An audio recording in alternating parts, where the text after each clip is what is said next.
mbokk yi on s'est beaucoup battu pour un projet te projet boobu mooy sauver le Sénégal ay at juróom-ñeenti at ñuy xeex joxuñu nit xaalis.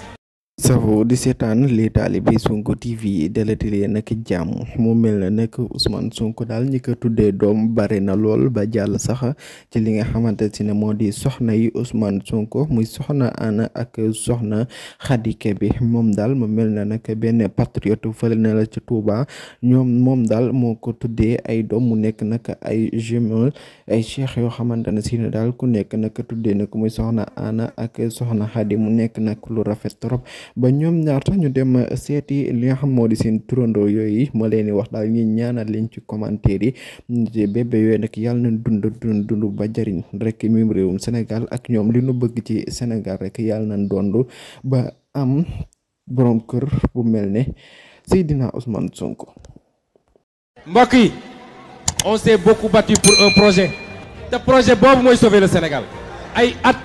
juróom-ñeenti at ñuy xeex joxuñu nit xaalis